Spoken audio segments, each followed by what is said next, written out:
Hi everyone. कैसे हो यार सभी लोग? तो आई होप कि तुम अच्छे से पढ़ाई कर रहे होगे ना, और सारी चीज़ें अपना होमवर्क वगैरह पूरा कर रहे होगे। तो अपना यार ये ट्वेल्थ का लेक्चर है, और ट्वेल्थ का पहला लेक्चर इलेक्ट्रोस्टैटिक्स के बेसिक्स पे कि चार्जेस क्या होते हैं, और इलेक्ट्रोडायनेमिक्स पूरा पोर्शन किस तरीके से उसको हम प्रोसीड करेंगे, कैसे कैसी चीज़ें आती हैं उसके अंदर, चार्जेस का बिहेवियर कैसा होता है। और ये सब चीज़ें अपन ने बेसिक बेसिक पहले लेक्चर में कवर करी हैं। और कूलम्ब फोर्स के बारे में पढ़ा था, कूलम्ब फोर्स के वेक्टर फॉर्मेट क्या होता है, वेक्टर्स में उसको कैसे कैलकुलेट किया जा सकता है, विद डायरेक्शन फोर्सेस को कैसे कैलकुलेट किया जा सकता है, आई कैप जे कैप के कैप में। ये सब हमने सीख लिया था, और अभी हम वेक्टर जो कूलम्ब लो हमने पढ़ा उसके एप्लीकेशंस आज हम कर रहेंगे। जो पॉइंट चार्जेस के बीच में जो फोर्सेस लगते हैं, उनके डिफरेंट डिफरेंट क्वेश्चंस हम ट्राई करेंगे, और उसको किस तरीके से तुम भी अप्रोच कर सकते हो अगर तुम्हें प्रॉब्लम्स आ रही होगी क्वेश्चन सोल्व करने में, तो उसको कैसे तुम अप्रोच कर सकते हो आज वो हम सीखेंगे। तो अगर लेक्चर्स पसंद आ रहे हो तो यार चैनल को सब्सक्राइब कर देना, और टेलीग्राम चैनल ज्वाइन कर लेना सारी क्लासेस के अपडेट्स वगैरह के लिए। कोई इश्यू आ रहा हो पढ़ाई में तो व्हाट्सअप कर सकते हो मुझे। और डाउट डिस्कशन के लिए तुम mafias doubt class group join कर लेना। टेलीग्राम सॉरी डिस्क्रिप्शन में इसकी लिंक मिल जाएगी।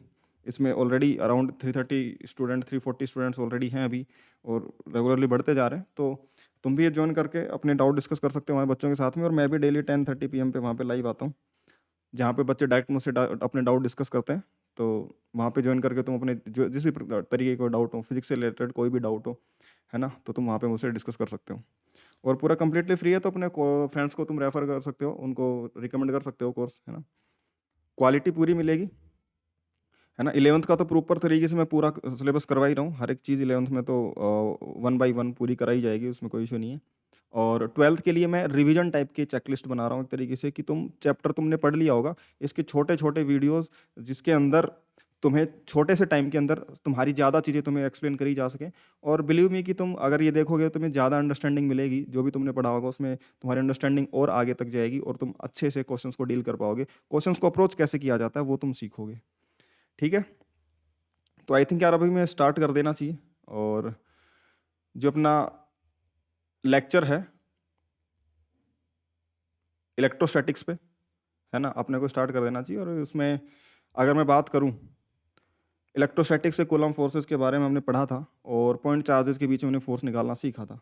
तो कूलम्ब फोर्स का जो फॉर्मूला था F=K Q1 Q2/r²। कोई दो चार्जेस Q1 एंड Q2 अगर सेपरेशन R पे रखे हुए हैं, तो उनके बीच में जो फोर्स लगेगा रिपल्सन का होगा। अगर लाइक चार्ज होंगे, अनलाइक चार्ज होंगे, तो अट्रैक्शन का होगा, Q और -Q के बीच में अट्रैक्शन टाइप का फोर्सेस होगा।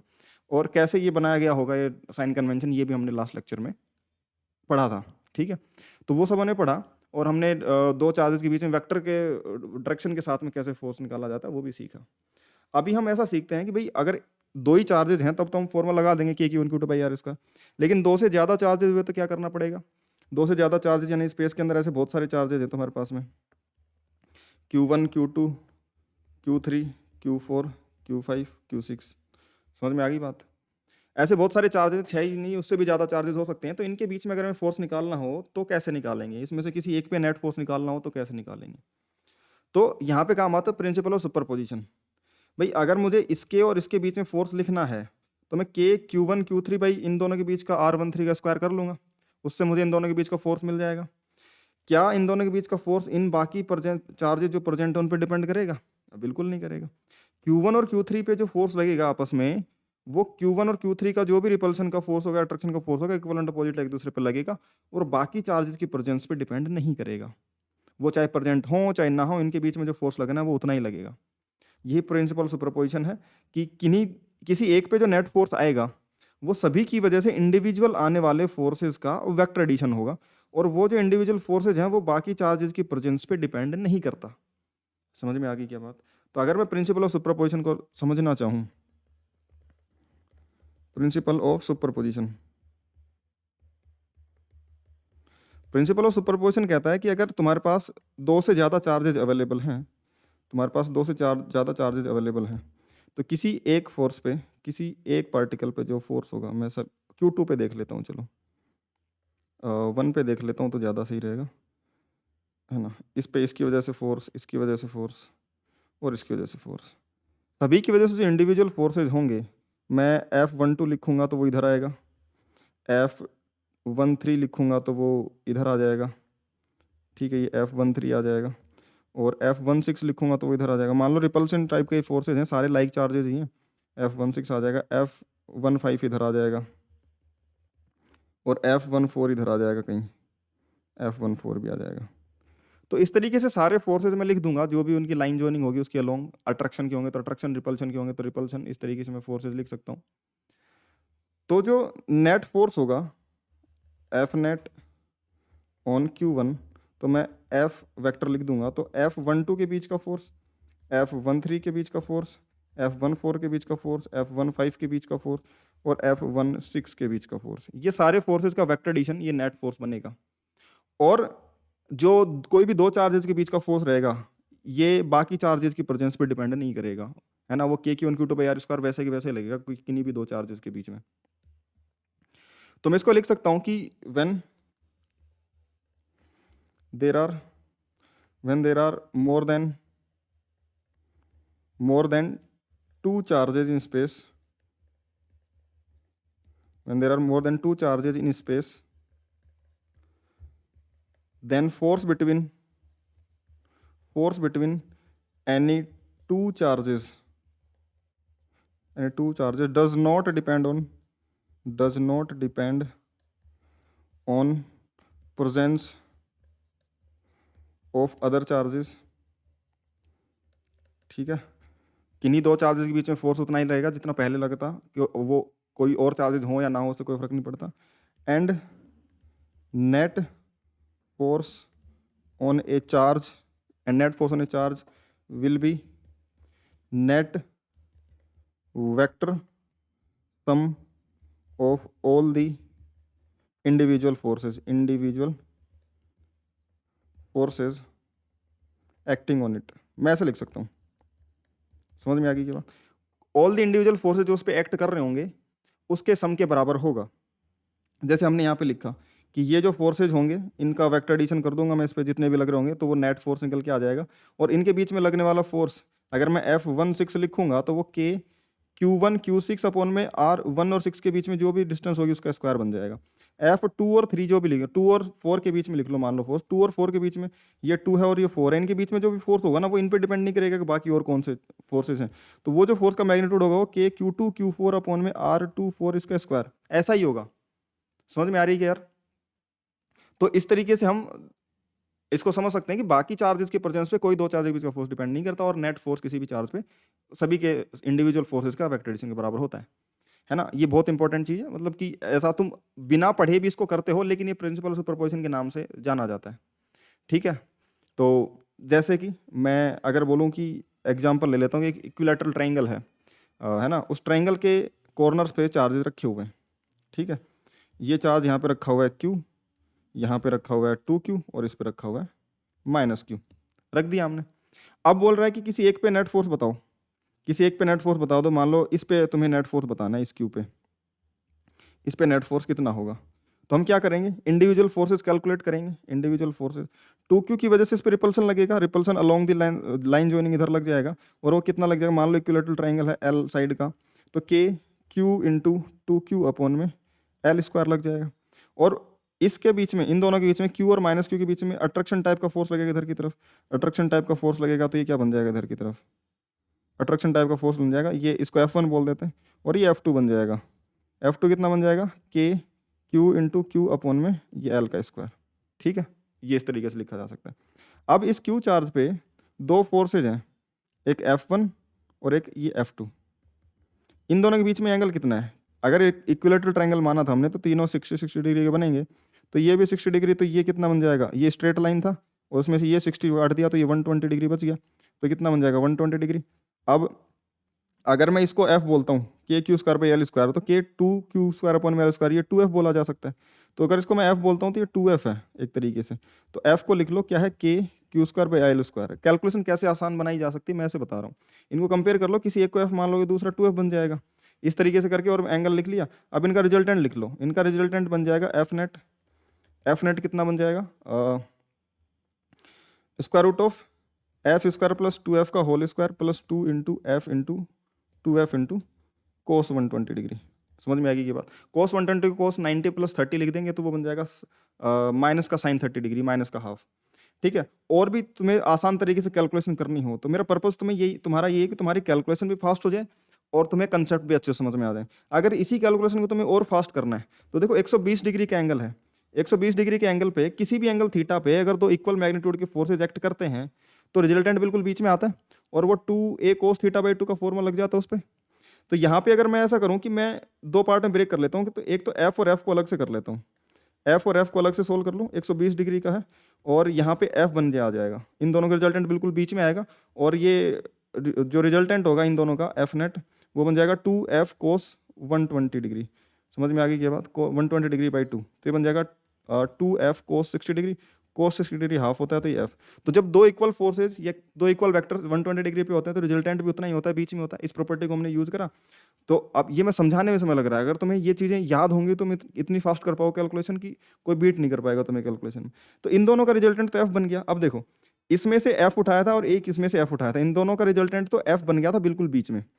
तो एक एफ इधर बचा हुआ रह गया ना, तो एक एफ इधर बचा हुआ रह गया और बाकी दो का रिजल्टेंट हमने एफ इधर बना लिया। अब ये दोनों कितने डिग्री पे हैं, 60 डिग्री पे। अब दो फोर्सेज यही लगा दो एफ नेट, बाकी दो फोर्सेज एंगल थीटा पे हैं तो resultant 2f cos 60 degree by 2, 60 degree by 2 cos 30 degree, तो ये बन जाएगा 2f cos 30 कितना होता है √3/2 और ये बन जाएगा √3f। बताओ f कितना है, तो f नेट आ गया। तुम्हें ये स्क्वायर रूट वगैरह कर करके इनमें फंसने की जरूरत नहीं पड़ेगी। ठीक है, रिजल्टेंट जो नेट फोर्स बन जाएगा वो कितना आ जाएगा, √3 टाइम्स k Q²/L²। समझ में आई क्या बात।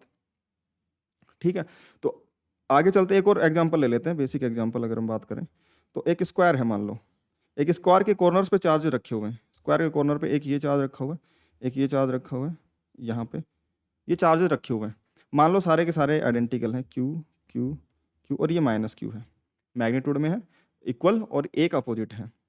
अब पूछा जाए किसी एक फोर्स पे नेट फोर्स कितना होगा, किसी एक चार्ज पे, तो मैं बोल दूं कि इस चार्ज पे तुम्हें नेट फोर्स बताना है, बताओ कितना होगा। स्क्वायर है, सारी की सारी साइड्स ए है मान लो, ठीक है, तो बताओ इस पे नेट फोर्स कितना होगा। तो तुम क्या करोगे, इंडिविजुअल की वजह से निकालोगे और वेक्टर एडिशन कर दोगे। सुपरपोजिशन प्रिंसिपल ये कहता है कि तुम इंडिविजुअल निकालो और नेट निकाल लो, उससे नेट फोर्स आ जाएगा। इन दोनों का रिपल्सन फोर्स इस पे इधर लगेगा, इन दोनों का रिपल्सन फोर्स इस पे इधर लगेगा, लेकिन ये अट्रैक्ट करेगा तो इधर की तरफ लेके आएगा।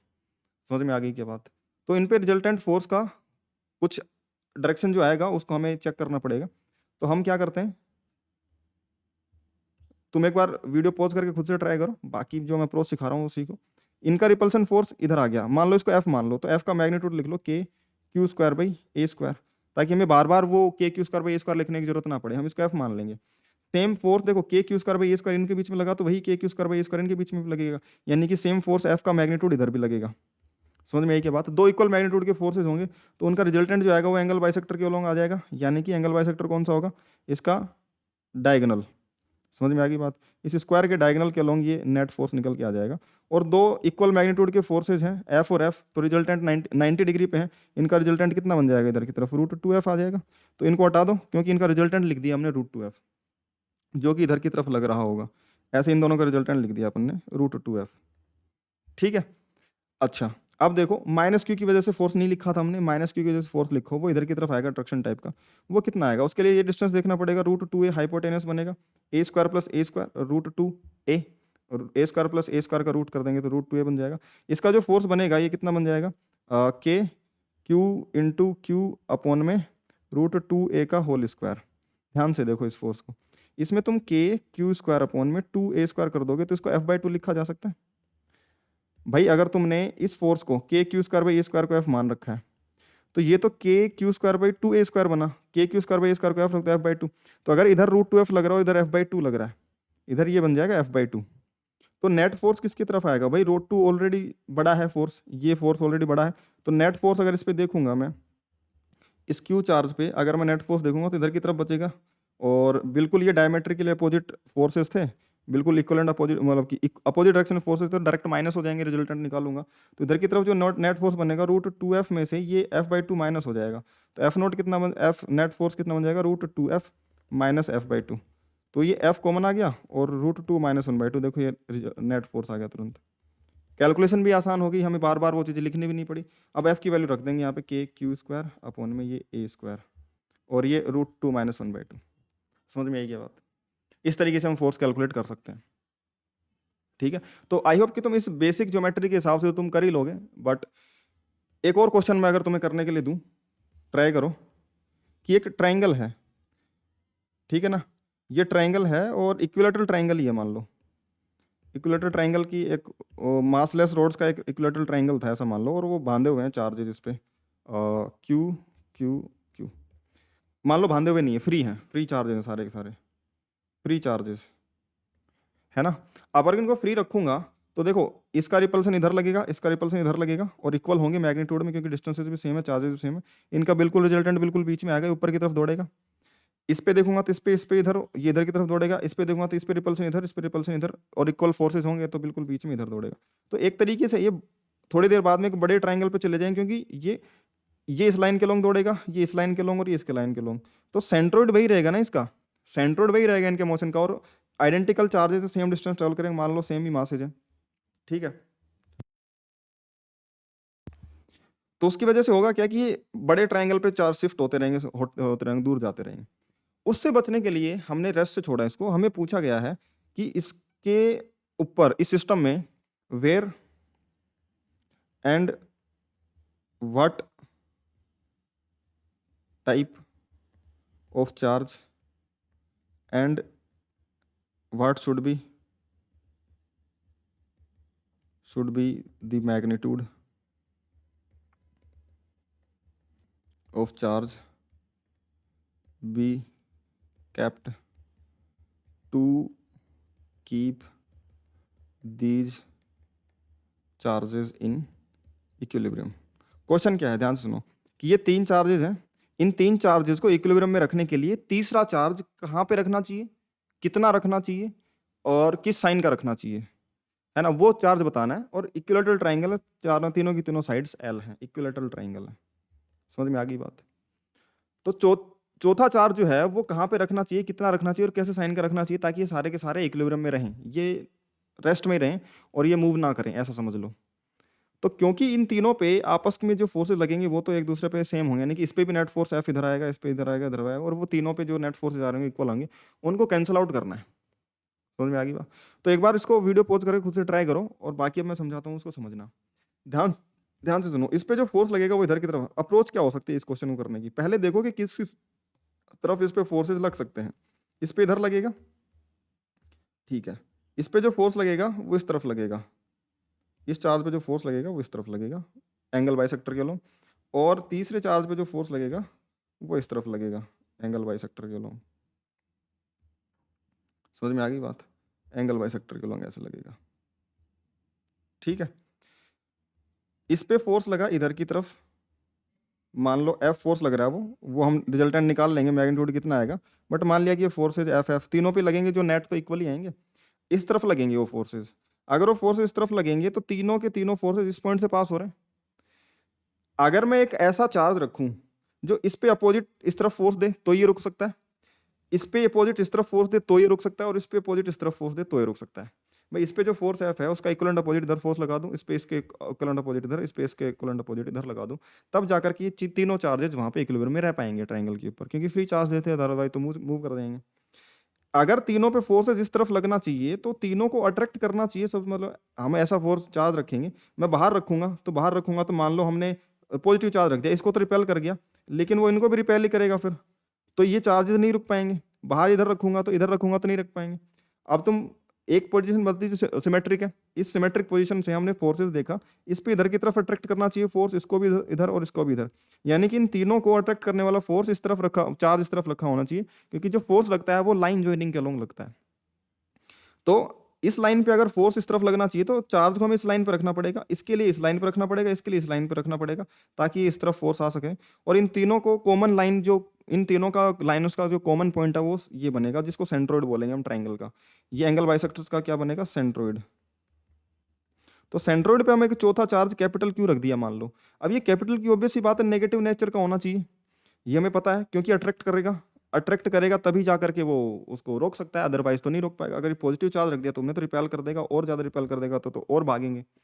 तो इनको बैलेंस करके रखना है। तो ये थॉट प्रोसेस हमने धीरे धीरे डेवलप करी, और इस तरीके से हम अप्रोच करेंगे। अब क्वेश्चन आसान है, उसके बाद में फोर्स निकालो और बैलेंस करो, ठीक है। आगे की चीज़ें आसान है, बस क्वेश्चन को अप्रोच करना। बहुत से बच्चे क्वेश्चन अप्रोच करने में दिक्कत फील करते हैं। तो इस तरीके से हमने इस क्वेश्चन को अप्रोच किया। अब हम फोर्स निकालेंगे, किसी एक पे देख लेते हैं। हमने वो सेंट्रोइड ढूंढ लिया, अब किसी एक पे फोर्स देख लेते, बाकी सबको हटा देते, कैलकुलेशन आसान, डायग्राम आसान करने के लिए। ठीक है ना, ऐसा कर लेते हैं। देखो, इनकी वजह से आने वाला ये फोर्स इधर आएगा F, इसकी वजह से आने वाला ये फोर्स इधर आएगा F, और F और F दोनों इक्वल होंगे तो F कितना बनेगा, के क्यू स्क्वायर बाई ये डिस्टेंस L का स्क्वायर, इन दोनों के बीच में के q square by L square इधर लग जाएगा, इन दोनों के बीच में इधर लग जाएगा, और ये एंगल 60 डिग्री है तो ये भी 60 डिग्री होगा। अब दोनों इक्वल फोर्सेज हैं, इनका रिजल्टेंट एफ नेट बिल्कुल बीच में आया, कितना आएगा 2f cos 60 degree by 2, 2a cos theta by 2 से निकाल लेंगे रिजल्टेंट्स का वेक्टर एडिशन का फॉर्मूला जो है इक्वल मैग्नीट्यूड के वेक्टर्स का। तो 2f cos 30 डिग्री cos 30 √3/2, तो √3f आ जाता है। तो 60 डिग्री पे हम ये रिजल्ट भी आ सकते हैं, इक्वल मैग्नीट्यूड के अगर 60 डिग्री पे वेक्टर्स होते हैं तो उनका रिजल्टेंट √3 टाइम्स हो जाता है। 120 पे होते हैं तो सेम ही रहता है f, और 90 पे रहते हैं तो √2 टाइम्स हो जाता है, √2f बन जाता है। ठीक है ना, तो 60 डिग्री पे थे तो इनका रिजल्टेंट ये बन जाएगा इधर की तरफ √3f। समझ में आ गई बात। अब इनको हटा दो क्योंकि इनका रिजल्टेंट हमने निकाल लिया। तो ये चौथा जो चार्ज रखा हुआ है, इसका फोर्स जो आना चाहिए, जो चौथे चार्ज का फोर्स आना चाहिए वो इस तरफ आना चाहिए। तो ये फोर्स F, और ये दोनों इक्वल बराबर, F डैश बोल दूँ इसको मैं, तो और ये F डैश जो है F डैश √3f के अगर बराबर हो गया, हमने इस एक को बैलेंस कर दिया तो सेम चीज़ें इन तीनों के दोनों के साथ भी हो जाएंगे, तो ये भी बैलेंस हो ही जाएगा। तो F डैश जो बनेगा वो √3f बनेगा। F डैश हमने ये पता चला कि Q जो होना चाहिए वो नेगेटिव चार्ज का होना चाहिए, नेगेटिव चार्ज होना चाहिए। मैग्नीट्यूड मान लो इसका कितना है, Q है, मैग्नीट्यूड Q है, तो हम Q का मैग्नीट्यूड कैलकुलेट कर लेते हैं। तो मैग्नीट्यूड हमें पता है कि ये नेगेटिव चार्ज था तो अट्रैक्ट कर रहा था, उसका मैग्नीट्यूड Q मान लिया हमने। तो k q into small q, k q into small Q upon में डिस्टेंस ये मान लो x है, तो ये x square equal to √3 times f, यानी कि k q square by L square. अब हमें x निकालना पड़ेगा कि इस वर्टेक्स से इस सेंट्रोइड की डिस्टेंस कितनी है। वो कैसे निकालें, हम ट्राइंगल सोल्व करेंगे। ये ट्राइंगल देखो, इस ट्राइंगल में ये एंगल 30 डिग्री का है और ये एंगल 30 डिग्री है, ये L है तो ये L का साइन 30 डिग्री, और ये वाली जो हाइट होगी L का कोस 30 डिग्री। तो इस ट्राइंगल को अगर मैं ध्यान से देखूँ, इस ट्राइंगल को मैं ध्यान से देख लेता हूँ ऐसे, तो ये L है और ये L कोस 30 डिग्री जो कि बन जाएगा कितना, √3l/2, और ये l/2 बन जाएगा। यहाँ पे सेंट्रोइड है कहीं। अब सेंट्रोइड जो होता है वो इसको 2:1 में डिवाइड करता है, जो मीडियन होता है इसको, ये मीडियन या फिर एंगल बाइसेक्टर होता है उसको 2:1 में डिवाइड करता है। तो इसके टोटल 3 पार्ट हुए, 2 हिस्से इधर की तरफ है, 1 हिस्सा इधर की तरफ है। कैलकुलेशन भी बहुत आसान करनी पड़ेगी तुम्हें और चीज़ों को जल्दी सोल्व करने के लिए। तो किस तरीके से कर सकते हो भाई, 2 हिस्से इस तरफ है, 1 हिस्से इस तरफ है, 3 हिस्से में कर दिए। तो सबसे पहले तो √3l/2 था, इसके 3 हिस्से कर दिए, 1/3 कर दिया। उसमें से हमें जो x चाहिए ना, वो x चाहिए, वो इस 3 हिस्सों में से 2 हिस्से इसके पास हैं, तो 2 से मल्टीप्लाई कर दो। तो जो x आ जाएगा वो देखो 2 से 2 कट जाएगा और ये बन जाएगा l/√3, √3/3 1/√3 बन जाएगा, तो x आ जाएगा l/√3। वो x यहाँ पे रख दो, सोल्व हो जाएगा। देखो यहाँ से k और q से k और एक q तो काट दो, और ये बन जाएगा q अपॉन में x स्क्वायर इक्वल टू कितना बन रहा था, √3 अपॉन में l square into small q। अब x स्क्वायर को रख दो, q अपॉन में x स्क्वायर l स्क्वायर और √3 का स्क्वायर 3 ऊपर आ जाएगा, ये √3 q अपॉन में l स्क्वायर से l स्क्वायर कट गया, q आ जाएगा q/√3, √3 q/3 बनता तो q/√3 आ गया। तो चार्ज जो फोर्थ चार्ज होगा, फोर्थ चार्ज हमें पता है वो नेगेटिव टाइप का होगा, तो -q यानी कि -q/√3, ये आंसर आ जाएगा। समझ में आ गई क्या बात, ये -q लिख दो कि मैग्नीट्यूड q है, साइन इसका नेगेटिव है। ठीक है, तो चार्ज होना चाहिए -q/√3। इस तरीके से हम क्वेश्चंस को अप्रोच कर सकते हैं। ठीक है, ऐसे ही सिमेट्रिकली तुम हेक्सागन पे भी कर सकते हो कि एक हेक्सागन है, उस हेक्सागन पे चार्ज रखे हुए हैं। मान लो एक ये हेक्सागन था, ठीक है ना, इस पे मैं जैसे क्वेश्चन फ्रेम करता हूँ कि ऐसे चार्ज रखे हुए हैं, यहाँ पे भी क्यू चार्ज रखा हुआ है, यहाँ पे भी क्यू रखा हुआ है, यहाँ पे भी क्यू रखा हुआ है, यहाँ पे भी क्यू रखा हुआ है, और यहाँ पे भी क्यू, और यहाँ पे मैंने एक कैपिटल क्यू चार्ज रखा। ठीक है, तो ये पॉइंट ए है, मान लो ये पॉइंट ए है, इस पे जो चार्ज क्यू रखा हुआ है, क्यू ये है। इस रेगुलर हेक्सागन साइड से, रेगुलर हेक्सागन दे रखा है तुम्हें, रेगुलर हेक्सागन, इस रेगुलर हेक्सागन में अब हमें बताना find Q so that net force on A becomes 0। बताओ कि भाई रेगुलर हेक्सागन पे ये चार्ज रखे हुए हैं, तो यहाँ पे ये चार्ज कितना रखूँ मैं, ये सारे इक्वल के इक्वल है, तो ये चार्ज कितना रखूँ यहाँ पे कि इस पे नेट फोर्स 0 हो जाए। समझ में आई बात, मतलब थोड़ा सा कैलकुलेशन टाइप का भी है, तुम्हें चीज़ें कैलकुलेट भी करनी पड़ेंगी इसमें, बट हम स्मार्ट वे से करेंगे तो कितनी फास्ट कैलकुलेशन होगी, तुम ध्यान से सुनते रहना, है ना। एक बार भी नज़र हटी तो मिस कर दोगे। इसको डायग्राम को मैं अलग से उठा लेता हूँ। फोर्सेज समझो पहले किस किस के बीच में लगेंगे। मैं ये देख लेता हूँ कि कौन कौन से चार्जेस सेम फोर्स लगाएंगे। ये वाला चार्ज इधर फोर्स एफ लगाएगा तो ये भी इधर फोर्स एफ ही लगाएगा, क्योंकि ये साइड ए ये भी साइड ए। तो k q square by A square इधर, ये के q square by A square इधर। तो इन दोनों चार्जेस के बीच का फोर्स को मैं F1 लिख देता हूँ। इन दोनों चार्जेस के बीच के फोर्स को मैं F1 लिख देता हूँ। तो ये F1 इधर लगेगा और इसके अलोंग ये F1 इस तरफ लग जाएगा, ठीक है ना। अच्छा, ये एंगल कितना बनेगा, ध्यान से सुनो। ये मान लो इसका सेंटर है, तो किसी भी वर्टेक्स को यहाँ से ज्वाइन करोगे, किसी भी वर्टेक्स को यहाँ से ज्वाइन करोगे तो ये एंगल कितने में डिवाइड हो जाएगा, ये कितने में डिवाइड हो जाएगा, ये पूरा का पूरा सेंटर पे जो एंगल है वो कितने एंगल उसमें डिवाइड होगा, इक्वल एंगल्स में। ये 6 एंगल्स में 1 2 3 4 5 6, तो ये कितने कितने बन जाएंगे, 60 डिग्री 60 डिग्री। अब ध्यान सुनो, ये इस वर्टेक्स का सेंटर से एंगल और इसका एंगल जो भी होगा सेम होगा, तो ये सामने वाले एंगल भी इक्वल होंगे। अब ये टोटल 120 बचे हुए थे, 60 180 में 60 माइनस करने में, और 120 के आधे आधे 60 60, यानी कि सारे एंगल 60, ये सारी की सारी डिस्टेंसेज ए होंगी। सबसे पहली बात तो ये ज्योमेट्री हमने सोल्व करी इसकी। अब हमने देखा कि अगर ये एंगल 60 60 है तो ये टोटल ये 60 प्लस 60 मिलकर के ये 120 डिग्री बन जाएगा, यानी कि इन दोनों के बीच का ये जो एंगल है 120 डिग्री है। F1 की जो वैल्यू है वो के q square by A square बनेगा, ठीक है। के q square by A square अगर ये डिस्टेंस बनेगा तो इसको ध्यान से सुनो, दो F1 फोर्सेज हैं, इन दोनों का रिजल्टेंट पहले कैलकुलेट कर लो मैं, इधर की तरफ कितना आएगा, दो फोर्सेज इक्वल मैग्नीट्यूड के 120 डिग्री पे, तो F1 रिजल्टेंट आ जाएगा 2F1 cos 120/2, cos 120 by cos 60 degree, cos 60 degree तो हाफ, तो ये बन जाएगा F1 रिजल्टेंट आ जाएगा। इन दोनों को हटा दो, अब इन दोनों का रिजल्टेंट F1 आ गया। समझ में आ गई क्या बात, ठीक है। इन दोनों का रिजल्टेंट तो F1 ही आ गया, यानी कि इन दोनों चार्जेस से हमने सोल्व कर लिया। अब आगे आ जाओ, इसको हटाते हैं, ये वाला डायग्राम पेस्ट करते हैं। तो हमने क्या करा है कि इन दो चार्जेस की वजह से फोर्स कितना आएगा वो कैलकुलेट कर लिया, इनको हटा दो। अब बाकी बचे ये दो चार्जेस, इन दो चार्जेस की वजह से फोर्स जो आएगा वो इस तरफ आएगा, इसका इसकी वजह से इस तरफ आएगा, इसकी वजह से इस तरफ आएगा, और इक्वल मैग्नीट्यूड में आएगा, इक्वल मैग्नीट्यूड में आएगा, बिल्कुल ठीक है। ये ऐसे बना लेते हैं। इसका जो फोर्स अगर F2 बोलूँ मैं, तो इसका भी फोर्स F2 ही आएगा। ये डिस्टेंस कितना होगा, इस डिस्टेंस के लिए क्या करो, यहाँ से वर्टेक्स से परपेंडिकुलर डाल दो। समझ में आ गई बात। ये टोटल 120 डिग्री था, 60 डिग्री, और ये डिस्टेंस ए है, तो ये इस ट्रायंगल से देखो, ये ए का कोस 60 डिग्री कॉम्पोनेंट होगा और ये ए का साइन 60 डिग्री कॉम्पोनेंट, ए साइन 60 डिग्री, और ये भी ए साइन 60 डिग्री। तो अगर मैं इसको आर बोल दूं तो आर बन जाएगा 2a साइन 60 डिग्री, साइन 60 √3/2 होता है, तो ये √3a बन जाएगा। देखो क्या बन जाएगा, √3a। क्लियर है। तो ये जो डिस्टेंस बनेगी √3 डिस्टेंस बन जाएगी। ट्रायंगल सोल्व कर लिया हमने। तो F2 जो लिखा जा सकता है, F2 को लिखा जा सकता है के क्यू स्क्वायर अपॉन में ये आर स्क्वायर, यानी कि के क्यू स्क्वायर अपॉन में 3a स्क्वायर, ठीक है। ये F2 आ गया। F2 और F2 दोनों कितने एंगल पे हैं, ये एंगल कितना बनेगा, देखो ये 60 डिग्री था और ये हॉरिजॉन्टल था, मतलब बिल्कुल हॉरिजॉन्टल लाइन बनेगी इस ज्योमेट्री के हिसाब से। अगर ये एंगल 60 डिग्री है और ये 90 डिग्री है तो 30 डिग्री बनेगा। सिमेट्रिकली ये भी 30 डिग्री, तो 120 में 30 30 60 माइनस हो गया तो 60 डिग्री, तो ये भी एंगल 60 डिग्री। अब दो फोर्सेज 60 डिग्री पे है, इनका रिजल्टेंट यहाँ पे आ जाएगा, मान लो कितना आ जाएगा, एफ डैश बोल दूँ उसको, तो ये एफ डैश कितना आ जाएगा, एफ डैश आ जाएगा 2F2 cos 60 degree by 2, equal magnitude के वेक्टर्स हैं 60 डिग्री पे, और उसका रिजल्टेंट वैसे भी देखो 60 √3 टाइम्स आता है, तो कोस 30 √3/2 √3F2 आ जाएगा। तो ये एफ डैश जो आएगा इन दोनों का रिजल्टेंट √3 के क्यू स्क्वायर अपॉन में 3a स्क्वायर। समझ में आ गई बात। अच्छा, इन दोनों को हम हटा सकते हैं, इनका रिजल्टेंट हमें पता चल गया। अब देखो इस चार्ज पे फाइनली आ जाओ, इस क्यू चार्ज पे आ जाओ फाइनली। ये मैंने तुम्हें अलग अलग डायग्राम बना के सिखाए हैं। जब तुम खुद से करोगे आगे से ऐसी चीज़ें तो तुम बहुत फास्ट तरीके से करोगे, तुम्हें सारी चीज़ें तुरंत तुरंत दिखने लग जाएंगी। इस क्यू चार्ज पे अगर तुम जाओगे तो इस क्यू चार्ज पे एक तो इधर की तरफ फोर्स आया था, इधर की तरफ आए थे दोनों रिजल्टेंट। एक तो कितना बन गया था, F1 के बराबर ही नेट आ गया था, F1। दूसरा √3F2, √3F2, ये दो फोर्सेज लग गए थे इस पर। F1 और F2 की वैल्यू हमें पता है, ठीक है ना।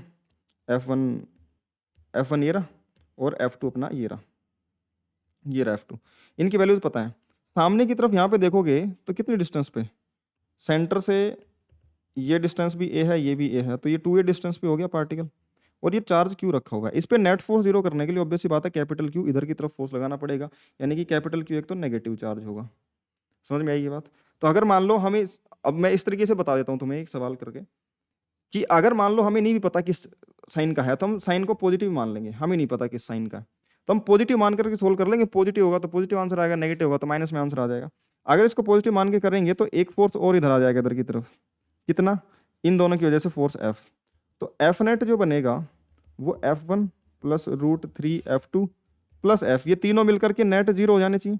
F1 की वैल्यू है के क्यू स्क्वायर अपॉन में ए स्क्वायर प्लस √3, F2 की वैल्यू है के क्यू स्क्वायर अपॉन में 3a स्क्वायर प्लस में एफ क्या बनेगा, एफ बनेगा के small Q into capital Q upon में 2a का स्क्वायर, के capital Q small Q upon में 2a का होल स्क्वायर, और ये क्या बन जाएगा बेटा, टोटल जीरो।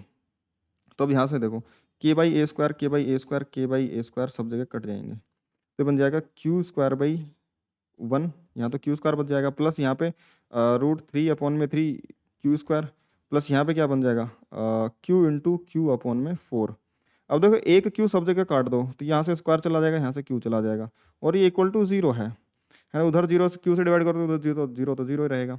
तो अब देखो यहाँ पे ये क्यू कॉमन आ गया तो ये बन जाएगा 1 + 1/√3, ठीक है, plus q by 4 equal to zero. तो देखो क्यू साइन के साथ आ गया, अगर साइन मान लेते तो अभी मैग्नीट्यूड आता, अगर हम साइन पहले मान लेते कि भाई नेगेटिव साइन है तो हम फोर्स इधर लगाते, फोर्सेस बैलेंस करते तो सिर्फ मैग्नीट्यूड निकल के आता, और अगर हमने साइन पॉजिटिव माना है तो अगर नेगेटिव होगा तो साइन के साथ आंसर आ गया। देखो ये -4 टाइम्स क्यू, -4 टाइम्स क्यू 1 + 1/√3।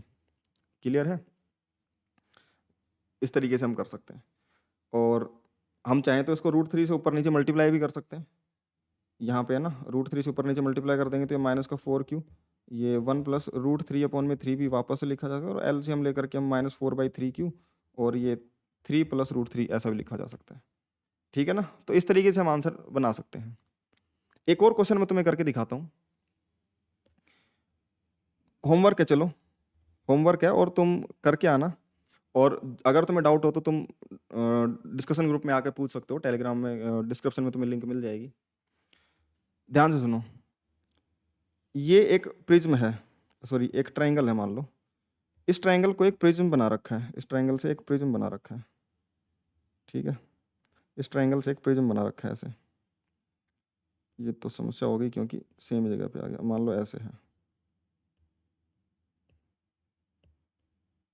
ठीक है, ये प्रिज्म बना रखा है, ये इसका बेस है, प्रिज्म का बेस है, और ये सिंपल वर्टेक्स है, यहाँ से देखो ये परपेंडिकुलर डिस्टेंस ये है, ठीक है ना। इस तरीके से प्रिज्म है।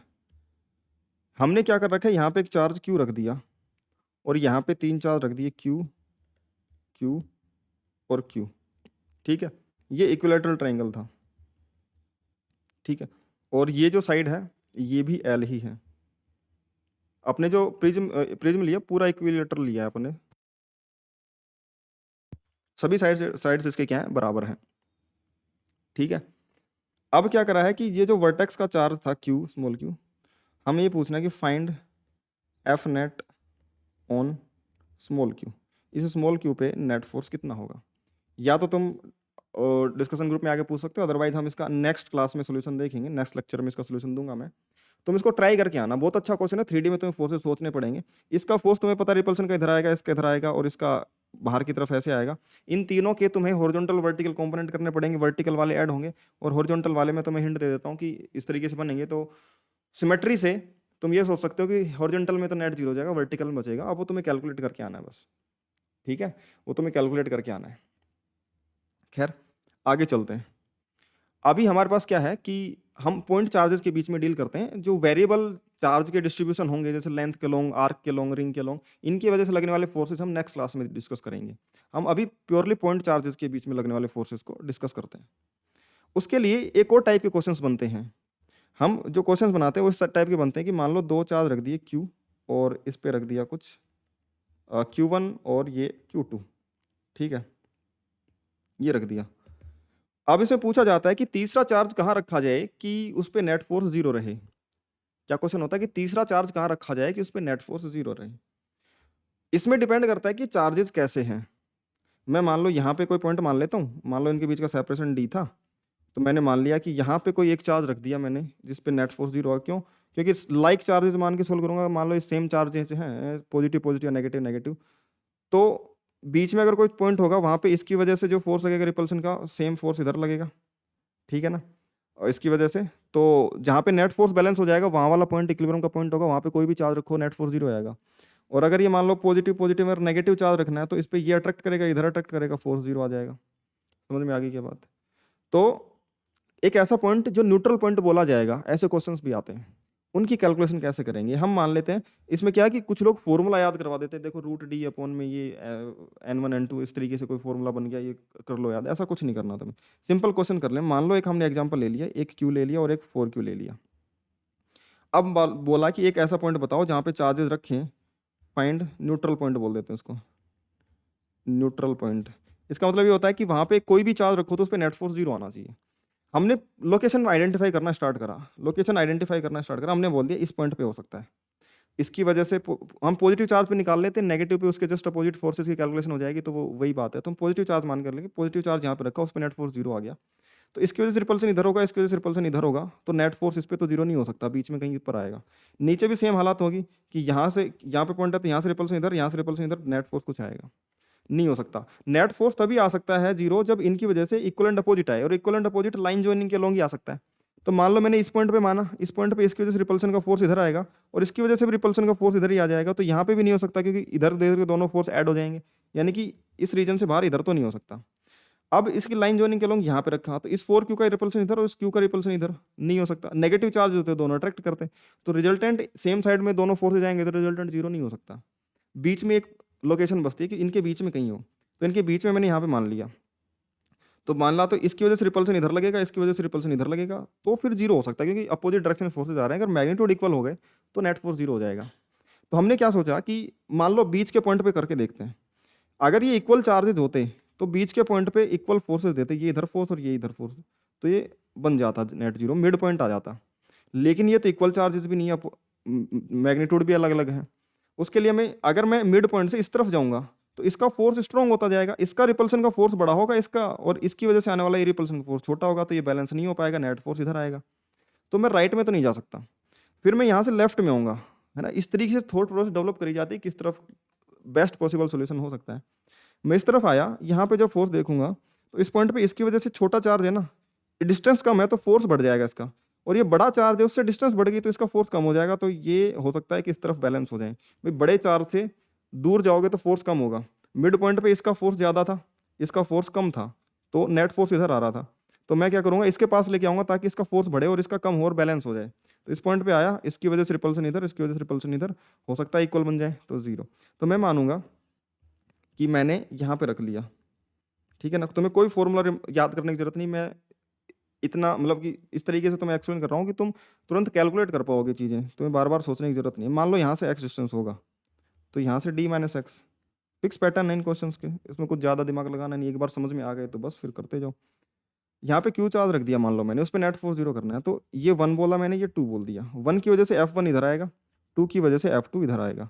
एफ नेट जीरो होने के लिए F1 और F2 का मैग्नीट्यूड बराबर होना चाहिए क्योंकि डायरेक्शन तो अपोजिट है। तो F1 तो क्या बन जाएगा के क्यू क्यू अपॉन में x square equal to F2 क्या बन जाएगा के क्यू, और ये दूसरा चार्ज कितना 4Q अपॉन में डी माइनस एक्स का होल स्क्वायर। बस खत्म क्वेश्चन, के क्यू क्यू से के क्यू क्यू कट जाएगा और ये 1/x इक्वल टू आ जाएगा 4 अपॉन में डी माइनस एक्स का होल स्क्वायर, रूट ले लेंगे तो ये बन जाएगा 1 अपॉन में x इक्वल टू 2 अपॉन में d minus x, cross multiply कर देंगे d minus x equal to 2x, ये बन जाएगा d equal to 3x, x आ जाएगा d/3। देखो समझ में, कैलकुलेशन पे थोड़ा ध्यान दे लेना, मैं फास्ट कर रहा हूँ तो मिस्टेक होने के चांसेस है। तो ये 1/x, ये 2 अपॉन में d minus x equal to 2x, ये 3x और x d/3, सही है। समझ में आ गई क्या बात? और अगर मैं बोलता कि ये चार्जेस इक्वल होते, ये चार्जेस अगर इक्वल होते तो यहाँ पे भी ये 4 नहीं आता, यहाँ पे ये 1 ही रहता, तो ये d minus x equal to x आता तो x d/2 आ जाता। समझ में आ गई क्या यार? समझ में आया? अब दूसरा इसका जो वो बनता है टाइप, दूसरा टाइप ये बनता है कि चार्जेस अपोजिट नेचर के होते हैं, चार्जेस अपोजिट नेचर के होते हैं, यानी कि एक प्लस क्यू एक माइनस क्यू ऐसा होता। तो इस तरीके से मान लो ये माइनस क्यू टाइप का है और ये 4Q टाइप का है, या फिर आप समझ लो हाँ इसको माइनस क्यू ले लो, कोई दिक्कत नहीं। अब हम फोर्स निकालते हैं, तो अब हम बीच में हम लोकेशन फिर से फाइंड आउट करते हैं कि तीसरा चार्ज कहाँ रखें कि उस पर नेट फोर्स 0 रहे। तो मान लो यहाँ पे रख दिया हमने, इस पे नेट फोर्स 0 करने के लिए इसकी वजह से मान लो पॉजिटिव प्लस क्यू चार्ज रखा हमने, तो सभी पे 0 होना चाहिए, तो प्लस क्यू पे भी 0 होना चाहिए। तो ये तो अट्रैक्ट करेगा इधर और ये रिपेल करेगा, तो बीच में तो हमेशा ऐड ही होगा इधर की तरफ फोर्स, तो बीच में तो 0 नहीं आ सकता। मैं इस तरफ गया, इस तरफ करूंगा तो ये रिपल्सन इधर दे रहा है और ये अट्रैक्शन इधर दे रहा है, हो सकता है यहाँ पे 0 हो जाए। परंतु अगर हम ध्यान से सोचें तो ये बड़ा चार्ज भी और यहाँ से डिस्टेंस भी कम है, तो इसका फोर्स हमेशा ही बड़ा रहेगा, k Q1 Q2 by are square.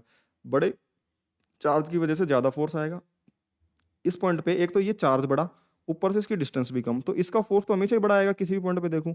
इस चार्ज का मैग्नीट्यूड भी कम है अट्रैक्शन लगाने के लिए, और डिस्टेंस भी ज़्यादा होगी, तो ये तो हमेशा ही कम फोर्स लगाएगा, तो इसके रिपल्सन वाले फोर्स को बैलेंस कर ही नहीं पाएगा उस प्लस क्यू पे। तो क्या इस तरफ न्यूट्रल पॉइंट हो सकता है? बिल्कुल नहीं। फिर हमने इधर की तरफ टेस्ट करा, इधर की तरफ सोचा तो हमने देखा कि माइनस क्यू है, माइनस क्यू की वजह से जो इस प्लस क्यू पे अट्रैक्शन लगेगा इधर की तरफ लगेगा, इस 4 क्यू की वजह से रिपल्सन इधर की तरफ। यहाँ पे बैलेंस हो सकता है क्योंकि छोटे चार्ज के पास का पॉइंट है, बड़े चार्ज के दूर का पॉइंट है, इसका फोर्स कम होगा, इसका फोर्स बढ़ेगा, तो हो सकता है यहाँ पे बैलेंस हो जाए। तो एक पॉसिबिलिटी बन रही थी, हमने यहाँ पे करके देखा। तो बस कैलकुलेशन क्या बनेगी, हम यहाँ मान लेंगे कि यहाँ पे पॉइंट है कोई, यहाँ से डिस्टेंस x है, तो यहाँ से d प्लस एक्स हो जाएगी, बस खत्म। इसको 1 बोल दिया, इसको 2 बोल दिया। 1 वाला q को अट्रैक्ट करेगा F1 और 2 वाला उसको रिपेल करेगा F2। F नेट 0 होने के लिए F1 बराबर F2 होना चाहिए। F1 को लिख देंगे k q q, हमने डायरेक्शन तो मान ही ली ना, अब माइनस क्यू की वजह से साइन दोबारा तो माइनस लगाएंगे नहीं, क्योंकि माइनस की वजह से तो साइन ही बदलता है, वो हमने बदल दिया अट्रैक्शन टाइप का। अब मैग्नीट्यूड तो क्यू रखेंगे और के क्यू क्यू अपॉन में एक्स स्क्वायर इक्वल टू ये बन जाएगा के क्यू और ये 4q अपॉन में डी प्लस एक्स का whole square, D plus X. ठीक है, अब के क्यू क्यू कट जाएंगे, के क्यू क्यू कट जाएंगे और ये 1/x स्क्वायर आ जाएगा 4 अपॉन में डी प्लस एक्स का होल स्क्वायर। इसको स्क्वायर रूट लोगे तो ये बन जाएगा 1/x इक्वल टू 2 अपॉन में डी प्लस एक्स, और क्रॉस मल्टीप्लाई कर दोगे तो डी प्लस एक्स आ जाएगा 2x के बराबर, तो x आ जाएगा d के बराबर। समझ में आएगी ये बात? यानी कि यहाँ से ये जितनी डिस्टेंस इधर है ना, उतनी डिस्टेंस यहाँ पे एक पॉइंट रख दो, इस पॉइंट पे कैसा भी चार्ज रख दोगे उस पर नेट फोर्स 0 ही आएगा। समझ में आ गई बात? इसमें इंटरेस्टिंग पॉइंट ये बनता है कि अगर मैं सेम मैग्नीट्यूड के चार्ज लेता हूँ प्लस क्यू और माइनस क्यू, ध्यान से देखना, इस टाइप के क्वेश्चन तो कर लोगे और इसमें तुम्हें नए नए फॉर्मूले याद करने की जरूरत नहीं है, वरना फॉर्मूले तो मेरे पास इलेक्ट्रोस्टैटिक्स अकेले में अगर मैं हर सिचुएशन के फॉर्मूले याद करवाऊंगा हर टाइप क्वेश्चन के, तो इतने फॉर्मूले हो जाएंगे ना कि पूरे इलेक्ट्रोस्टैटिक्स के फॉर्मूले ही पूरी फिजिक्स से ज़्यादा हो जाएंगे। ठीक है, तो प्रोसीजर समझो, उनका अंडरस्टैंडिंग समझो, कैलकुलेशन और फास्ट तरीके से करना सीखो, जो मैं बता रहा हूँ उस चीज़ की प्रैक्टिस करो। मान लो ये क्यू और क्यू होते हैं, माइनस क्यू और प्लस क्यू। अब न्यूट्रल पॉइंट बिल्कुल बीच में तो आ नहीं सकता, दोनों प्लस क्यू रखा तो ये अट्रैक्ट करेगा, रिपेल करेगा, तो दोनों की तरफ वजह से नेट फोर्स इधर आएगा। इधर जाऊंगा तो देखो इस पॉइंट से मैग्नीट्यूड तो दोनों का ही सेम है, लेकिन यहाँ से पास का डिस्टेंस है, इसका रिपल्सन का फोर्स ज़्यादा आएगा, इसका अट्रैक्शन का फोर्स कम बन जाएगा, तो नेट फोर्स इधर की तरफ आ जाएगा। समझ में आएगी बात? इस तरफ जाऊंगा तो इसका अट्रैक्शन का फोर्स बड़ा होगा, इसका रिपल्सन का फोर्स छोटा होगा, तो नेट फोर्स इधर की तरफ आएगा। तो जब मैं इस लाइन पे जब इक्वल एंड अपोजिट चार्जेस होते हैं, फिर इस लाइन पे कहीं पे भी रख दूं, बीच वाली लाइन पे तो नेट फोर्स नेगेटिव की तरफ होगा, और बाहर वाले पॉइंट्स पे हमेशा माइनस से प्लस की तरफ इस वाले डायरेक्शन में हमेशा नेट फोर्स लगेगा। बैलेंस कभी हो ही नहीं पाएगा, no neutral point will be present, no neutral points. समझ में आ गई क्या बात? थोड़ा डिटेल में एक्सप्लेन कर देता हूँ जिनको नहीं समझ में आया होगा उसके लिए, कि बीच में अगर मैंने चार्ज क्यू रखा तो इसको 1 बोलता हूँ, इसको 2 बोलता हूँ, तो F1 भी इधर लगेगा और F2 भी इधर लगेगा, तो F नेट आ जाएगा इधर की तरफ F1 प्लस F2, और ये 0 नहीं हो पाएगा क्योंकि सेम डायरेक्शन में। यहाँ पे कोई पॉइंट लिया तो F1 इधर आएगा और F2 इधर आएगा, क्यों? लेकिन F1 बड़ा होगा F2 से, क्यों? क्योंकि डिस्टेंस यहाँ से कम है, मैग्नीट्यूड तो चार्जेस का सेम ही है ना, के क्यू क्यू तो सेम ही आएगा दोनों बारी में, डिवाइड बाई आर स्क्वायर का फर्क है, तो यहाँ से पास में है तो इसका फोर्स ज़्यादा आएगा, तो F1 बड़ा होगा, तो इस तरफ नेट फोर्स इधर आएगा। समझ में आई क्या बात? और इस तरफ देखूंगा तो रिपल्सन का फोर्स F2 इधर आएगा, अट्रैक्शन का इधर आएगा F1, और F2 बड़ा होगा यहाँ पे F1 से, तो नेट फोर्स इधर की तरफ आ जाएगा। तो न्यूट्रल पॉइंट बन ही नहीं पाएगा कहीं पे, है ना?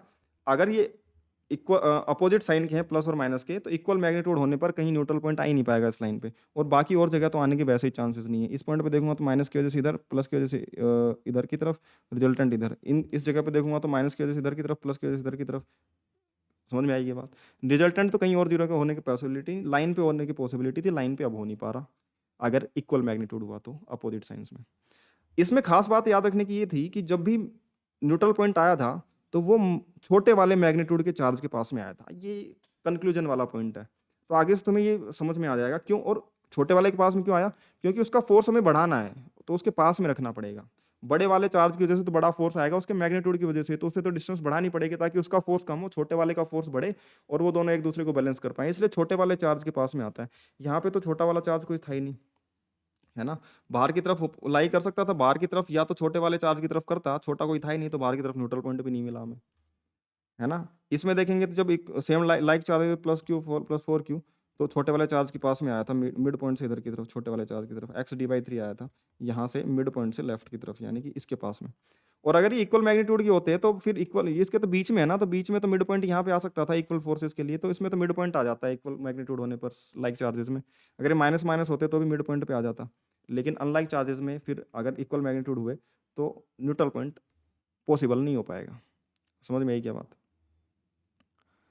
क्लियर हैं चीज़ें?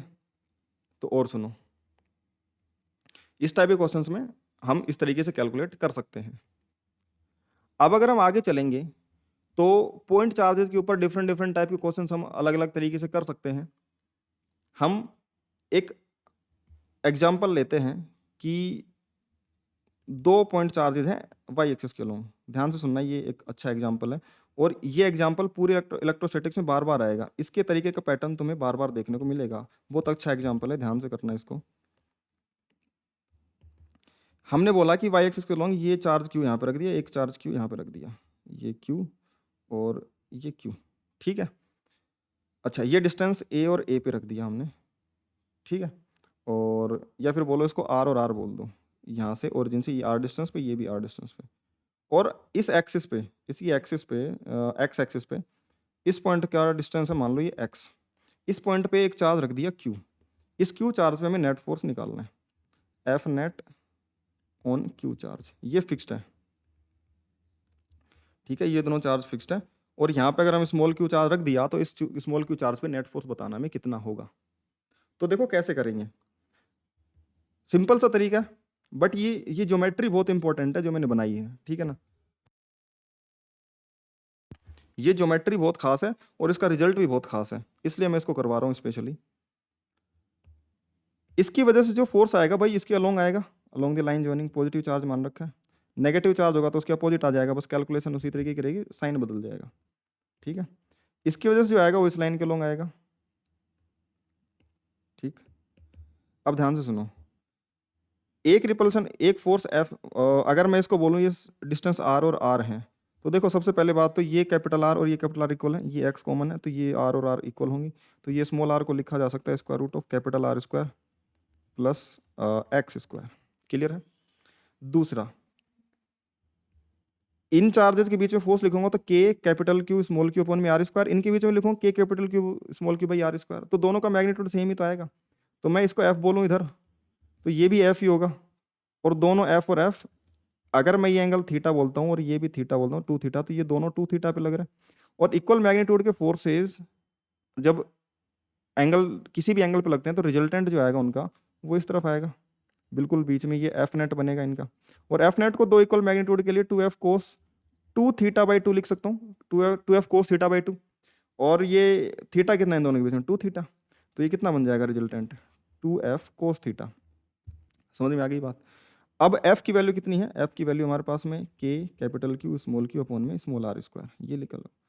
एफ नेट जो बन रहा है वो एक्सिस के लॉन्ग आ रहा है, एक्सिस के लॉन्ग आ रहा है, क्यों? क्योंकि वर्टिकल कंपोनेंट तो कट जाएंगे, हॉरिजॉन्टल कंपोनेंट ही ऐड होंगे, रिजल्टेंट इसी तरफ आ रहा है, और रिजल्टेंट का फॉर्मूला लगाओगे तो भी उसी तरफ आ रहा है, या फिर कंपोनेंट करोगे वाई के कट जाएंगे, एक्स के आ जाएंगे, तो अब इनको हटा दो क्योंकि हमने इनका रिजल्टेंट निकाल लिया, तो नेट फोर्स आ जाएगा इधर की तरफ, कितना आएगा दोस्तों, के एफ की वैल्यू कितना है, ये 2 और एफ कितना, के क्यू अपॉन में स्मॉल आर स्क्वायर, और कोस थीटा को यहाँ से क्या लिखा जा सकता है, कोस थीटा को लिखा जा सकता है बेस एक्स अपॉन में हाइपोटेनस आर, एक्स अपॉन में आर।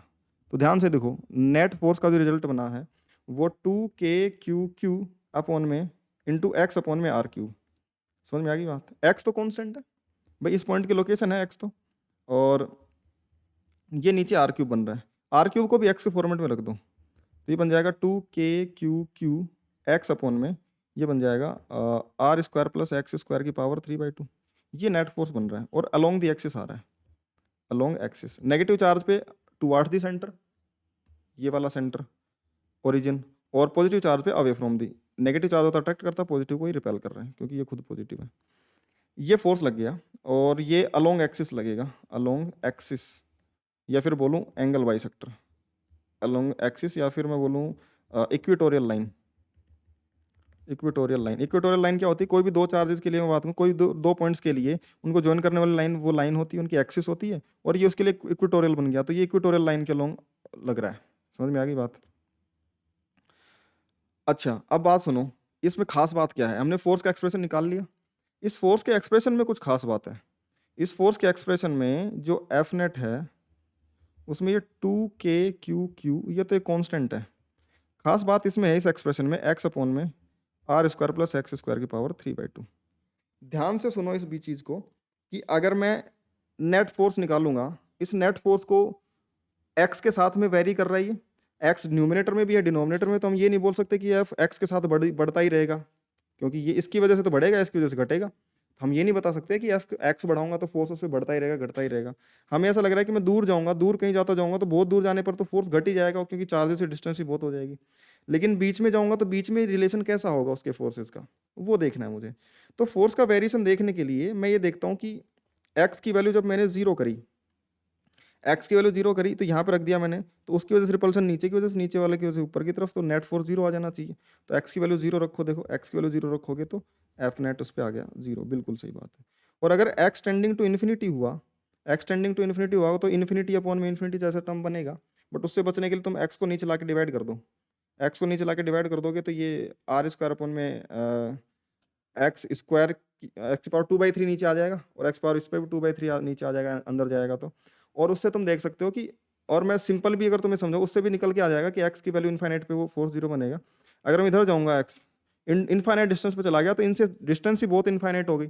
इनफाइनाइट डिस्टेंस में इन दोनों चार्जेस से डिस्टेंस इनफाइनाइट पे होगा, तो नेट फोर्स उस पर जीरो ही होगा, तो नेट फोर्स उस पर जीरो होगा, एफ नेट जीरो होगा। यानी कि ऐसा हो रहा है कि x की वैल्यू जीरो पे नेट फोर्स जीरो है, इनफाइनाइट पे बहुत दूर चला गया तो वैसे ही चार्जेस से बहुत दूर है, नेट फोर्स वैसे ही जीरो, स्मॉल आर ही इनफाइनाइट हो जाएगा। बट ध्यान से सुनो, बीच में यहाँ पे जीरो और यहाँ पे जीरो, लेकिन बीच में तो जीरो नहीं है ना। यानी कैसा हुआ होगा फोर्स, बीच में यहाँ पे जीरो और यहाँ पे जीरो, बीच में नॉन जीरो, तो पहले जीरो से बढ़ा होगा कुछ, फिर घटा होगा और फिर जीरो हुआ होगा, ऐसा कुछ फोर्स का ग्राफ बना होगा विद रिस्पेक्ट टू एक्स, अगर मैं लॉन्ग दी एक्स चलूंगा तो। क्योंकि जीरो के बाद में नॉन जीरो और फिर जीरो, तो जीरो से बढ़ के और घट के फिर वापस जीरो हो सकता है, या फिर हो सकता है बढ़ाओ घटाओ बढ़ाओ घटाओ, और फिर तो बीच में भी कहीं जीरो हो रहा है क्या, ये भी चेक करना है हमें। तो बीच में तो कहीं सीधा सीधा हमें दिख नहीं रहा, क्योंकि अलोंग दी ये हॉरिजॉन्टल कंपोनेंट ऐड ही होंगे हमेशा, वो जीरो होंगे नहीं। इनफाइनाइट पे भी वो कंपोनेंट बहुत छोटे हो जाएंगे, फोर्सेज बहुत छोटे हैं, इसलिए जीरो हो रहा है। तो बीच में तो कहीं जीरो तो नहीं हो रहा, तो पहले तो जीरो के बढ़ेगा, फिर घटते घटते फिर जीरो होगा। हमें ये इसकी ज्योमेट्री समझ में आ रही है फोर्स के ग्राफ की। इसको देखो कि अगर मैक्सिमम हो रहा है तो फोर्स का मैक्सिमम पॉसिबिलिटी, फोर्स के जीरो होने की दो ही जगह है, जीरो पे और इन्फिनिटी पे। फोर्स बीच में मैक्सिमम हुआ होगा, पहले जीरो से बढ़ा होगा घटा होगा, तो मैक्सिमम मैक्सिमम फोर्स कहाँ पे हुआ होगा, उसके लिए dF/dx जीरो होगा, जहाँ पे फोर्स का ग्राफ का स्लोप जीरो होगा। फोर्स का ग्राफ जो भी बनेगा ऐसे बनेगा, तो मैक्सिमम पे स्लोप जीरो होगा एक्स के साथ में। या फिर बोलूँ कि उसका difference rate of change zero होता है, जहाँ पे भी वो वैल्यू मैक्सिमम या मिनिमम होती है, मैक्सिमम मिनिमा के कंसेप्ट से हम कर सकते हैं।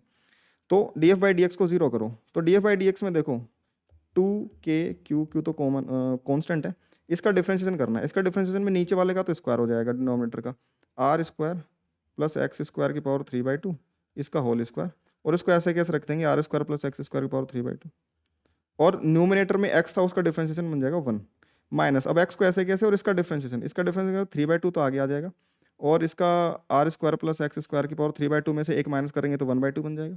इनटू में अंदर r² का डिफरेंस कॉन्स्टेंट जीरो और x² का 2x, ये डिफरेंशिएशन बन गया, इसको इक्वल टू जीरो करना है।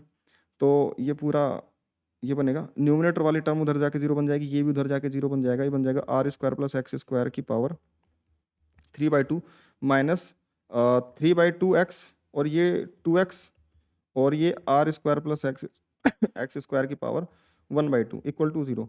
तो r² प्लस x² पावर 1/2 से डिवाइड कर दो, तो ये वाला टर्म इसकी 1/2 को कैंसिल आउट कर देगा, तो 3/2 में से 1/2 चला गया तो 1 चला जाएगा, इसको काट दो तो ये पावर 1 बच जाएगी। तो r² प्लस x² पावर 1 बच गई, माइनस 3/2 से 2 कट जाएगा, माइनस का 3x² इक्वल टू जीरो। तो r² minus 2x² equal to zero, x² आ जाएगा r²/2, तो x की वैल्यू आ जाएगी plus minus r/√2। Plus minus r/√2 किस चीज़ को डिनोट कर रहा है, plus minus R by root two, plus तो इधर की तरफ माना है अपन ने एक्स, तो इधर की तरफ आर बाई रूट टू पे, माइनस इधर की तरफ आर बाई रूट टू पे, दोनों तरफ फोर्स का जो मैग्नीट्यूड होगा एक बार के लिए मैक्सिमम होगा। कैसे बनेगा, हम इसको पिक कर लेते हैं,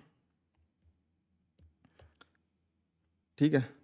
फोर्स अगर मैं क्यू की लोकेशन बदलता जाऊंगा, अगर मैं क्यू की लोकेशन बदलता जाऊंगा, समझ में आई बात, ये सेंटर से और ये क्यू की लोकेशन में बदलता जाऊँ, तो उस पर जो लगने वाला फोर्स है वो किस तरीके से वेरी करेगा। ये एक्स एक्सिस है मान लो, तो ग्राफ किस तरीके से बनेगा वो ध्यान से सुनो। एक्स एक्सिस के अलोंग सबसे पहले तो यहाँ पे जीरो और यहाँ पे वो जीरो को टेंड करेगा जाते जाते, बीच में मैक्सिमम होगा, तो ये ग्राफ ऐसे बनेगा इधर की तरफ। ये जो पॉइंट होगा ये आर बाई रूट टू होगा, यहाँ पे फोर्स मैक्सिमम होगा। पीछे की तरफ जाऊंगा तो देखो इधर वाली डायरेक्शन को मैंने पॉजिटिव फोर्स लिया है, तो इधर वाली डायरेक्शन जो फोर्स लगेगा उसको नेगेटिव लूंगा, तो वो नीचे की तरफ बन जाएगा बस। बाकी ग्राफ की वही बनेगी फोटोकॉपी, बस वो नीचे की तरफ। और ये जो मिनिमम फोर्स आ जाएगा ये, और ये मैक्सिमम वैल्यू और मिनिमम वैल्यू, इधर की तरफ फोर्स है, उधर की तरफ एफ और एक्स का ग्राफ बना रहा हूँ मैं, तो ये बन जाएगा कितना, यहाँ पे ये minus R by root two, इस पे ये फोर्स लगेगा। तो उस पे लगने वाले फोर्स इधर की तरफ रहेगा तो इधर फोर्स लगेगा, इधर की तरफ रहेगा तो इधर, इधर वाले नेगेटिव फोर्स को मैंने नीचे की तरफ दिखा दिया, भाई फोर्स है इस तरफ तो पॉजिटिव फोर्स ऊपर की तरफ, नेगेटिव फोर्स नीचे की तरफ दिखा दिया ग्राफ के अंदर। ये वाला एक्सिस फोर्स की एक्सिस बन गई और ये एक्स बन गया, ठीक है। इस तरीके से ग्राफ बनेगा। अब इसमें खास बात ये है कि ये एक बार जीरो है, ये मैक्सिमम होता है, और ये एक्सिस के लॉन्ग इन्फिनिटी पे जाके जीरो बन जाएगा। ये ग्राफ आगे भी बहुत बार काम आएगा। अब मैं तुम्हें एक बोनस टाइप की चीज बताता हूं। इसी क्वेश्चन के अंदर अगर देखो मैंने इस तरीके से रखा होता, अगर मैंने एक जेड एक्सिस बना ली होती, जेड एक्सिस बना ली होती, इस जेड एक्सिस पे यहाँ पे जो फोर्स का एक्सप्रेशन आया ना, इसको तुम दोबारा से देखो, ये जो फोर्स का एक्सप्रेशन आया था इसमें ये बना था k into two Q into Q into x upon में, इंटू एक्स अपॉन में are square plus x square की पावर 3/2 बनेगा, ठीक है। टू क्यू क्या था, ये टू क्यू था, क्यू और क्यू को मिलाकर के बनने वाला टोटल चार्ज ये था। अच्छा अब आगे आओ,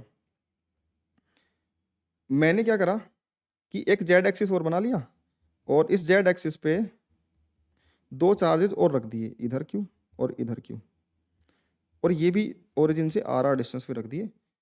तो ये एक एक्सिस बन, ये वाई एक्सिस के अलोंग, ये जेड एक्सिस के अलोंग, और इसके परपेंडिकुलर एक्स एक्सिस के अलोंग यहाँ पे एक्स डिस्टेंस पे क्यू चार्ज रख दिया, इस पे फोर्स बताना है। देखो इसकी वजह से तो इधर आएगा, इसकी वजह से ऊपर आएगा, रिजल्टेंट बिल्कुल बीच में आएगा, हमने अभी कैलकुलेट करा। इन दोनों की वजह से अगर मैं देखूंगा तो इन दोनों की वजह से, इसकी वजह से इधर की तरफ आएगा, इसकी वजह से इधर की तरफ जाएगा, एक्स वाई प्लेन के अंदर, एक्स जेड प्लेन के अंदर, ये एक्स और ये है जेड, तो इस एक्स जेड प्लेन के अंदर ये फोर्सेज लगेंगे, ये इधर की तरफ रिपेल करेगा, इधर की तरफ रिपेल करेगा, इनका भी तो रिजल्टेंट ऐसे आएगा। इसका इस प्लेन में इधर फोर कंपोनेंट आएगा, इसका इधर की तरफ, इस फोर्स का कंपोनेंट इधर, और इधर वाले तो कैंसिल आउट, जेड एक्सिस के लॉन्ग वाले कंपोनेंट कट जाएंगे, एक्स एक्सिस वाले ऐड हो जाएंगे। और क्योंकि ये दोनों भी इक्वली एंगल पे आएंगे और ये एंगल भी उतने ही बनेंगे, कोस थीटा एक्स अपॉन में स्मॉल आर, और स्मॉल आर बन जाएगा R square plus x square का होल स्क्वायर। समझ में आ रही बात, यानी कि ये वाले डिस्टेंस भी उतने ही बनेंगे। तो ये एक तरीके से एक वो प्रिज्म सा बन जाएगा, ये चारों फोर्सेस के लिए एक प्रिज्म सा बन जाएगा। और इधर की तरफ जो नेट फोर्स आएगा एफ नेट, अगर पहले एफ आ रहा था तो ये 2f बन जाएगा। समझ में आई बात, और एफ नेट क्या बन जाएगा 2f, 2 टाइम्स एफ कितना आया था k times 2q into q upon into x upon में are square plus x square की पावर 3/2। मैं सीधे बता सकता हूँ ना ये वाला रिजल्टेंट, ये वाला रिजल्ट मैं सीधे बता सकता हूँ अगर मुझे ऊपर वाला रिजल्ट याद है तो। अब इसको ध्यान से सुनो, ये एफ नेट क्या बना, k into two into two 4q बन गया, ये इंटू क्यू एक्स अपॉन में are square plus x square की पावर 3/2। अब ध्यान से सुनो, जब ये दोनों चार्जेस, ये क्यू और क्यू बने थे, इन चारों चार्जेस को मिलाकर के चार्ज कितना बन रहा है, क्यू क्यू क्यू, 4q बन रहा है, ये 4q आ गया यहाँ पे। समझ में आई क्या बात। अब ऐसे ही मैं और भी बहुत सारे बना सकता हूँ कि ऐसे परपेंडिकुलर इस एक्स, ये जो तुम्हारा प्लेन है ना, कौन सा प्लेन है ये, एक्स वाई प्लेन, इस sorry Y Z plane, Y Z plane के अंदर तुम कितने भी चार्जेस रख दो ऐसे जो सेंटर से सेम डिस्टेंस पे हों, उन सभी की डायमेट्रिक के लिए इक्वल एंड अपोजिट चार्जेस जो आएंगे उनकी वजह से रिजल्टेंट हमेशा एक्स एक्सिस के अलोंग ही आएगा। कोई भी दो चार्ज रख दो उसका एंगल सेम ही बनेंगे तो रिजल्टेंट एक्स एक्सिस के अलोंग ही आएगा और सेम रिजल्ट आएगा। तो अगर मैं एक रिंग बना दूं, इस प्लेन के अंदर मैं एक रिंग बना दूं, इस रिंग का रेडियस आर है, इस रिंग का रेडियस r है, इसकी एक्सिस पे अगर मैं इस कोई चार्ज स्मॉल q रखता हूँ तो इस पे नेट फोर्स कितना आएगा, इस पे टोटल चार्ज q दे दिया, स्मॉल q है।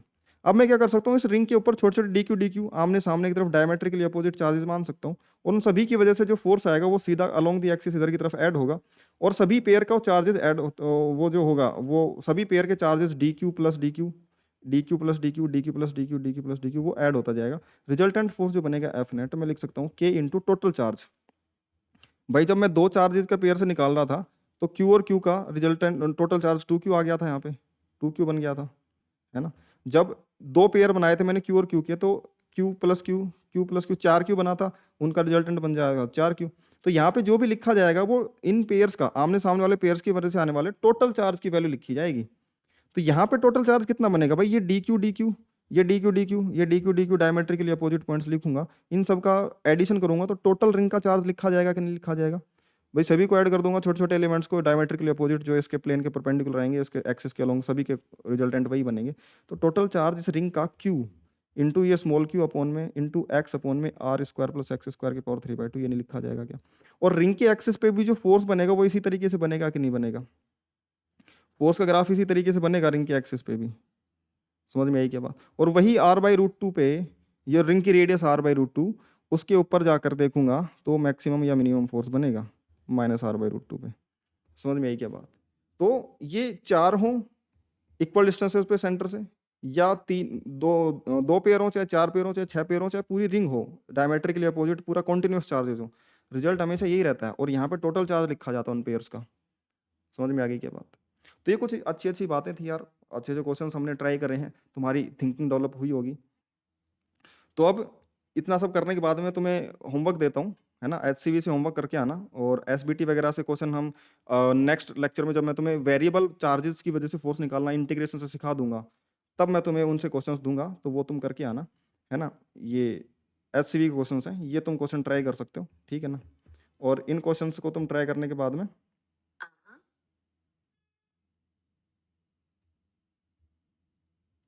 हाँ, तो ये 1 2 3 4 5 6 7 8 9 10 ये तो वर्कड आउट एग्जांपल्स हैं, और ये एक्सरसाइज के 1 से लेकर के 33 तक सारे क्वेश्चंस तुम कर सकते हो। समझ में आई बात। ये क्वेश्चंस तुम ट्राई करके आना, जितने हो जाए उससे उतना अच्छा है। और फिर और कंसेप्ट जो बनेंगे वो हम नेक्स्ट लेक्चर में पढ़ेंगे, जिसमें वेरिएबल चार्जेस जो होंगे, एक्सटेंडेड चार्जेस रोड की वजह से, रिंग की वजह से, इंटीग्रेशन से कैसे, हमने जो अभी निकाला वो तो हमने रिजल्ट से निकाला, 2 पॉइंट चार्जेस के रिंग के एक्सिस पे, हम इंटीग्रेशन से कैसे निकालेंगे वो सब हम सीखेंगे, ठीक है। तो और बाकी इन सब से मैं उसी क्लास में, फिर नेक्स्ट क्लास में इनसे होमवर्क दूंगा, SBT पाथफाइंडर रोड वगैरह से, ताकि तुम अच्छे से उनको अटेंड कर पाओ। बाकी HCV में पॉइंट चार्जेस के ये क्वेश्चंस दे रखे हैं, वो तुम कर सकते हो अभी के लिए, ठीक है। और अगर लेक्चर अच्छा लगा हो तो यार सब्सक्राइब कर देना चैनल को, अपने दोस्तों के साथ शेयर कर देना, और टेलीग्राम चैनल ज्वाइन कर देना क्लासेस के अपडेट्स के लिए। और कोई भी क्वायरी हो तो व्हाट्सएप पे मैसेज कर देना, डाउट ग्रुप ज्वाइन कर लेना। 10:30 PM पे मैं खुद लाइव आकर के डाउट डिस्कशन करता हूँ, और पूरे लेक्चर्स फ्री रहेंगे। जो भी अपने फ्रेंड्स तैयारी कर रहे हैं उनके साथ शेयर कर सकते हो। अच्छी क्वेश्चंस प्रैक्टिस के साथ में तुम्हारा चैप्टर रिवाइज हो रहा है, और इससे बेटर क्या ही हो सकता है, ठीक है ना।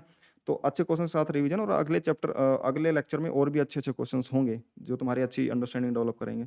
तो रिवीजन के लिए, तुम्हारे चैप्टर वाइज रिवीजन के लिए ये सीरीज बिल्कुल बेस्ट रहेगी, ठीक है। तो अपने दोस्तों को रिकमेंड कर सकते हो जो भी तैयारी कर रहे हो जेई और या नीट के लिए।